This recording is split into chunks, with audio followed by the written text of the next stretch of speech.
नवग्रहों में दो ही गुरु, एक देव गुरु और एक दैत्य गुरु। दोनों के पास ज्ञान है, विवेक है, नीतियां हैं, पर दोनों का काम करने का तरीका अलग अलग है।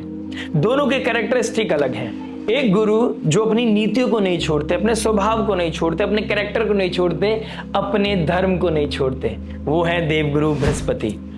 और एक गुरु है जो टाइम के अनुसार खुद को मोल्ड कर लेते हैं, अपने पैटर्न को चेंज कर लेते हैं, टाइम के साथ अपने आप को चेंज कर लेते हैं, वो है दैत्य गुरु शुक्राचार्य। शुक्रदेव जो love, relationship, emotions, beauty, luxury, romance, कहीं ना कहीं मटेरियल लाइफ को डिनोट करते हैं। खुशबू, सौंदर्य, आकर्षण, कहीं ना कहीं प्रेम के जो कारक है वो शुक्रदेव है। और आज हम शुक्रदेव के गोचर को डिस्कस करने वाले हैं। आने वाले 4 महीने में शुक्रदेव का गोचर हमारे जीवन में क्या इंपैक्ट लेके आएगा, इस चीज के बारे में डिस्कस करेंगे। हम डिस्कस करेंगे उस ग्रह युद्ध के बारे में जो शुक्रदेव अब ग्रहों के साथ, एक मैलेफिक एनर्जीज के साथ लड़ने वाले हैं। क्या नींव तय करेंगे आने वाले भविष्य की शुक्रदेव, इस चीज को हम कहीं ना कहीं डिस्कस करेंगे। क्योंकि किसी चीज को पा लेना विजय नहीं है, किसी चीज को सस्टेन करना ही विजय है। और उसके लिए हमें ज्ञान की जरूरत पड़ती है, एक प्रकाश की जरूरत पड़ती है, क्लैरिटी की जरूरत पड़ती है। और जब शुक्रदेव केतु के साथ युति बनाएंगे और नीच राशि की तरफ बढ़ेंगे और राहु के ट्राइन में आ जाएंगे तो क्या इंपैक्ट हमारे जीवन पर पड़ेगा, उस चीज को डिस्कस करने की हमें बहुत ज्यादा जरूरत है। तो अभी समझते हैं उस नींव को, आने वाले समय में समझेंगे उस प्रभाव को जो 2026 में हमारे ऊपर पड़ेगा। 2026 के स्टार्टिंग की बात नहीं कर रहा हूं, 2026 जब दोबारा जुलाई में केतु शुक्र दोबारा एक युति बनाएंगे, जब शुक्रदेव 1 अगस्त से लेकर 31 ऑफ दिसंबर यानी कि 1 जनवरी ही मान लीजिए 2027 1 ऑफ जनवरी तक 5 महीने के लिए नीच राशि और अपनी तुला राशि और राहु के प्रभाव में रहेंगे। उस ग्रह युद्ध को समझना जरूरी है और भविष्य को बेहतर करने के लिए आज को समझना जरूरी है, आज उस गोचर को समझना जरूरी है, उस ज्ञान, उस क्लैरिटी को समझना जरूरी है। देखिए, एक देवगुरु बृहस्पति जो उच्च राशि की तरफ जा रहे हैं और एक दैत्य गुरु शुक्रदेव जो नीच राशि की तरफ जा रहे हैं, दोनों में बहुत प्रभाव है। एक गुरु नीच राशि की तरफ जा रहा है, एक गुरु उच्च राशि की तरफ जा रहा है।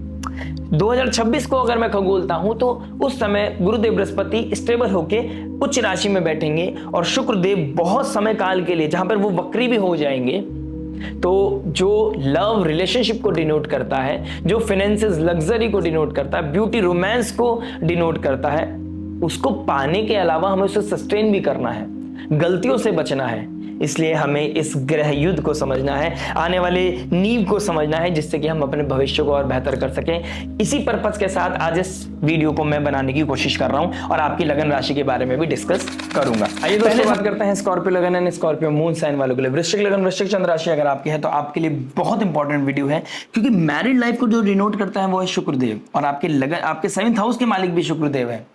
तो 7th हाउस आपकी पार्टनरशिप को दिखाता है, पब्लिक इमेज को दिखाता है, बिजनेस पार्टनरशिप को दिखाता है, बिजनेस को दिखाता है, और 12th हाउस फॉरेन लैंड को दिखाता है, जेल को दिखाता है, हॉस्पिटल को दिखाता है, आइसोलेशन को दिखाता है, कहीं ना कहीं बेड ब्लेजर को दिखाता है, लॉसेस को दिखाता है, डोनेशन को दिखाता है। तो 12th हाउस में मंगल का बैठना, लिब्रा साइन पर बैठना और मंगल की अष्टम दृष्टि जो आपके लगन के स्वामी है, अष्टम दृष्टि टॉरस पे आना, तो कहीं ना कहीं शुक्रदेव की जो दोनों राशि है वो मंगल के एस्पेक्ट में है, मंगल के कंट्रोल में है। उधर शनि का भी 3rd एस्पेक्ट आपके टॉरस साइन पे पड़ रहा है, तो टॉरस साइन बहुत अफ्लिक्टेड है शनि से और मंगल से। उधर शुक्रदेव जब नीच राशि के हो जाएंगे 9 अक्टूबर को, तो कहीं ना कहीं शनि के डायरेक्ट एस्पेक्ट में होंगे, तो ये भी कहीं ना कहीं क्रिटिकल कंडीशन है। शुक्रदेव की डेफिशिएंसी फील होना, यानी कि शुक्रदेव का नीच राशि में होना, एनर्जी कहीं ना कहीं डेफिशिएंसी फील होगी एनर्जी में, और कहीं ना कहीं शनि के डायरेक्ट एस्पेक्ट में होना, डिजायर के घर में होना, तो रियलिटी चेक्स होंगी। जिस चीज की आपको आसक्ति थी वहां पर कुछ रियलिटी चेक आ सकता है, जिस चीज को आप अपने अकॉर्डिंग चेंज करना चाहते थे वहां पर कोई ना कोई सेटबैक आपको मिल सकता है। आप जिस अकॉर्डिंग अपनी लाइफ को शेप देना चाहते थे, एकदम डिफरेंट सिनेरियो में आपके सामने लाइफ खड़ी हो जाएगी और आप कहोगे कि आपके साथ ही क्यों होता है, कब लाइफ में चेंज आएगा। अब लाइफ में चेंज आएगा। गुरुदेव बृहस्पति एक्सॉल्टेड हो रहे हैं, ये आपके लिए बहुत ही बेनिफिशियल और बहुत ही इंपॉर्टेंट ट्रांजिट है। Being a 5th Lord and being a 2nd Lord आपके 9th हाउस में बैठ जाएंगे, तो जो धर्म की टॉर्च जला के चलेगा, विपरीत दिशाओं में भी आप भगवान पे भरोसा, अपने संयम, नियम, साधना को नहीं छोड़ेंगे, वही इंसान इस समय ऊपर जाएगा। प्लस शुक्रदेव जो मटेरियल डिजायर को अटेन करना चाहते हैं, सक्सेस पाना चाहते हैं, लग्जरी, कंफर्ट, ब्यूटी, रोमांस को फील करना चाहते हैं, अपने पास रखना चाहते हैं, उससे विपरीत दिशा में जो ग्रह है, यानी कि डिफरेंट एनर्जी, बिल्कुल अपोजिट एनर्जी, वो केतु है। केतु विरक्ति है, केतु डिटैचमेंट है, केतु दूर करना चाहता है आपको लव से, मटेरियल डिजायर से, आपको हर चीज से जो आपको परेशान कर सकती है आने वाले भविष्य में, उससे दूर करना चाहता है, आपको लिबरेट करना चाहता है, मोक्ष दिलाना चाहता है। तो कहीं ना कहीं दो डिफरेंट एनर्जीज, एक फायरी साइन अग्नि तत्व राशि में कहीं ना कहीं कंजक्ट करेगी, तो कहीं ना कहीं टर्बुलेंस क्रिएट करेगी। और कहां करेगी? 10th हाउस में। 10th हाउस क्या है? 10th हाउस हमारा नेम फेम प्रोफेशन है, हमारा पहचान क्या है, हमें किस पहचान से जाना जाएगा, ये कहीं ना कहीं 10th हाउस से देखते हैं हम। और 10th हाउस में केतु और शुक्र का बैठना कहीं ना कहीं मेजर ट्रांसफॉर्मेशन लेके आएगा आपके बिजनेस में, आपके प्रोफेशन में, आपके नेम फेम आइडेंटिटी में। जो लोग लाइमलाइट चाहते हैं उनका गला कटेगा। जो लोग बैक एंड पे आकर अपना कार्य कर रहे हैं, संयम नियम साधना के साथ अपना कर्तव्य निभा रहे हैं, आसक्ति नहीं है, जो लोगों के साथ मिल बांट के चीजें कर रहे हैं, उन लोगों की लाइफ में कहीं ना कहीं बहुत पॉजिटिविटी मैं देख रहा हूं। 12th हाउस में लगन का स्वामी का बैठना कहीं ना कहीं टॉक्सिसिटी से बाहर निकालेगा, एंजाइटी, स्ट्रेस से बाहर निकालेगा, लेकिन रियलिटी चेक लेके आएगा। इस समय आप अपनी लाइफ में किसी भी चीज को अटेन कर लें, लेकिन जब तक लगन का स्वामी 28 अक्टूबर तक आपके 12th हाउस में बैठा है तो डिससेटिस्फेक्शन देगा। यानी कि जैसा कि मैंने बोला, आसक्ति है, आप लाइफ को किसी और शेप में लेके जाना चाहते हैं, लेकिन टाइम, ये लाइफ आपसे कुछ और डिमांड कर रही है। यहां पर किसी तरह का टर्बुलेंस आपको फील होगा, हीट ऑफ द मोमेंट में आप कहीं ना कहीं कुछ इंपल्सिवनेस में आपको गलत डिसीजन ले सकते हैं। उधर 7th हाउस का मालिक 11th में आ गया, सैटर्न के डायरेक्ट एस्पेक्ट में आ गया, तो आपकी सोशल नेटवर्क सर्कल, आपके प्रॉफिट, आपका गेन्स, आपके डिजायर्स, आपकी फ्रेंडशिप, आपका बड़े भाई बहन, उनका इंपैक्ट आपकी मैरिड लाइफ में बहुत देखने को मिलेगा। उधर अच्छा हो रहा है या बुरा हो रहा है, उसका इंपैक्ट, कॉन्सिक्वेंसेस आपकी मैरिड लाइफ में देखने को मिलेंगे ही मिलेंगे। बड़े भाई बहनों के साथ प्रॉब्लम है, मैरिड लाइफ में प्रॉब्लम आएगा, क्योंकि कहीं ना कहीं वो मैरिज, घर में कोई क्रॉस होगा तो उसका इंपैक्ट आपकी मैरिज लाइफ में गैप क्रिएट करेगा। उधर शनि का थर्ड एस्पेक्ट पड़ रहा है, तो मैरिज लाइफ में जो गैप्स हैं वो कहीं ना कहीं हाईलाइट होते हुए नजर आएंगे। शनि का थर्ड एस्पेक्ट गैप्स को दिखाता है, तो जब तक आप गैप्स को फिल नहीं करेंगे, अपने पार्टनर को, अपने स्पाउस को जब तक आप रेस्पेक्ट नहीं देंगे, आपकी लाइफ में फॉर्च्यून्स नहीं बढ़ेंगे। भाग्य स्थान में गुरुदेव बृहस्पति का आना और शनि का थर्ड एस्पेक्ट 7th हाउस में पड़ना, और शनि और गुरुदेव बृहस्पति का धर्म कर्म आधिपति योग बनाना कहीं ना कहीं यही दिखा रहा है, the more you give respect to your spouse, the more fortunes will come into your life. और जिनकी शादी नहीं हुई है वो अपने पार्टनर को, अपने माँ बाप को, अपने बड़े भाई बहनों को, स्पेशली सिस्टर्स को, अगर जितना आप रिस्पेक्ट देंगे आपकी लाइफ में उतना सक्सेस ग्रोथ आएगा। उनकी ब्लेसिंग्स आपके लिए रामबाण हो सकती है। किसी गुरु, मेंटोर, टीचर, एस्ट्रोलॉजर, कोई ना कोई सब्जेक्ट मैटर एक्सपर्ट की ब्लेसिंग्स, उनकी दी गई रेमेडीज, उनकी दी गई गाइडेंस आपकी लाइफ में बहुत मेजर चेंज लेके आ सकती है। प्लस सितंबर से दिसंबर के बीच की कहां से कहां तक की जर्नी होगी। 10th हाउस से जर्नी स्टार्ट करेंगे और ये रहेगी जर्नी आपके 2nd हाउस तक, यानी कि यहां से यहां ट्रांजिट करने वाले हैं। 20 दिसंबर को फाइनली ट्रांजिट करेंगे शुक्रदेव, लेकिन शनि का 10th एस्पेक्ट पड़ रहा होगा, सूर्य मंगल दोबारा वो हीट को फील करेंगे शुक्रदेव। तो एक सौम्य ग्रह एक एग्रेसिव प्लैनेट के साथ कोलाइड करेगा, फाइट करेगा, गृह युद्ध करेगा, और कहीं ना कहीं सूर्य की हीट भी फील करेगा। तो कहीं ना कहीं रिलेशनशिप तो होगा, लेकिन सोसाइटी में दिखाने के लिए होगा, वो इंटरनल ब्लेसिंग नहीं होगी। फैमिली तो होगी, लेकिन फैमिली में वो अपनापन फील नहीं होगा। तो ये सिनेरियोज आपके साथ चल रहे हैं और चलते हुए नजर आएंगे। लेकिन एक बात जो बहुत इंपॉर्टेंट है इस वीडियो में, कि जब शनि के सामने होंगे, राहु के ट्राइन में होंगे, राहु आपके 4th हाउस में बैठे हैं, राहु के ट्राइन में जब 2 नवंबर को चले जाएंगे आपके शुक्रदेव, तो उस समय अपने अकेलेपन को खत्म करने के लिए, क्योंकि यहां पर जैसे कि मैंने बोला, आपकी रिलेशनशिप हो, डिजायर हो, कोई पार्टी फंक्शन में कोई इंसान मिला हो, सोशल नेटवर्क सर्कल के थ्रू आपके लाइफ को इन्फ्लुएंस कर रहा हो, कोई बड़े भाई बहन हो, या कोई ना कोई नेटवर्क सर्कल से आपको मिला है, उससे आपका अटैचमेंट यहां पर दिखाई दे रहा है। यानी कि सितंबर एंड में या अक्टूबर के स्टार्टिंग में किसी के साथ आपका अटैचमेंट आपकी लाइफ को कहीं ना कहीं पॉजिटिव या नेगेटिवली कहीं ना कहीं इंपैक्ट जरूर करने वाला है। और राहु के ट्राइन में शुक्र का बैठना, शुक्रदेव कहां बैठे? अपने घर में बैठे हैं, लेकिन कहीं ना कहीं राहु का माया प्रपंच यहां पर दिखाई दे रहा है। तो प्यार का पंचनामा यहां हो सकता है। 12th हाउस बेड ब्लेजर को दिखाता है, तो बेड ब्लेजर की तरफ जाना, अपने अकेलेपन को महसूस करेंगे आप, उस अच्छे मोमेंट्स को याद करेंगे, चाहे सिंगल हो चाहे मैरिड कपल हो, उस मोमेंट को फील करके आप कहीं ना कहीं कुछ गलत डिसीजन लेते हो नजर आओगे। लोगे नहीं लोगे ये आपके ऊपर डिपेंड है, फ्री विल के ऊपर डिपेंड है, नेटल चार्ट के ऊपर डिपेंड है। लेकिन यहाँ कॉन्सिक्वेंसेस दिखाई दे रहे हैं। यहाँ पर एक सब्जेक्टिव चार्ट ये बता रहा है ऐसी स्थिति बन सकती है, बेड ब्रदर की तरफ बढ़ना, सिक्रेटिव रिलेशनशिप की तरफ बढ़ना, अनकन्वेंशनल रिलेशनशिप बढ़ेगी। और राहु के ट्राइन में शुक्र का आना, उससे पहले वो नीच राशि के होंगे, सैटर्न के सामने होंगे, तो किसी ऐसे इंसान के साथ मित्रता, ऐसे इंसान के साथ कोई अटैचमेंट हो सकती है जहां पर आप सिर्फ एक पर्पस कुछ और था, लेकिन वो अटैचमेंट इतनी ज्यादा बढ़ गई कि चीजें अब कंट्रोल से बाहर चली गई हैं। अब आप यहां पर एक चीज को मैं आपको बताना चाहता हूं, दो इंसान जो अपनी फिलोसफिकल बातें करते हैं, एंजाइटी स्ट्रेस को शेयर करते हैं, अपने लाइफ को पैटर्न को शेयर करते हैं, दुख दर्द पीड़ा बांटते हैं, वो एक ऐसी नींव को तैयार कर रहे हैं जहां पर सिर्फ दुख दर्द और पीड़ा है, जहां पर वो अपनापन नहीं देगा, जहां पर आपको सुनना बंद कर देगा, वहां पर चीजें बदल जाएंगी। जब तक वो आपको सुन रहा है वो आपके लिए बेहतर है, लेकिन वहीं पे अटैचमेंट एक क्रिएशन क्रिएट कर रही है, वो जन्म ले रही है अटैचमेंट, और वो अटैचमेंट ही आपके लिए एक पीड़ा का कारण बन सकते हैं आने वाले समय में। यही अनकन्वेंशनल रिलेशनशिप एक सीक्रेटिव रिलेशनशिप में जाएगा, जिसको आप शेयर नहीं कर सकते, जिसको आप सबके सामने लेके नहीं आ सकते, लेकिन आप उससे दूर भी नहीं जा सकते, बिकॉज अटैचमेंट आ गया है। और यही भविष्य की एक नींव रखेगा।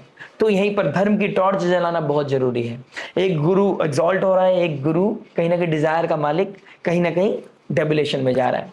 तो इस नीच राशि में शनि की प्रैक्टिकलिटी को आपने एक्सेप्ट कर लेना है। अकेलेपन अगर आपको मिल रहा है तो इस समय में आपको अपनी स्किल्स को डेवलप करना है, अपने अंदर के टर्मोइल को खुद से जीतना है, अपनी महाभारत स्वयं जीतनी है, किसी के बेस होकर नहीं जीतनी है।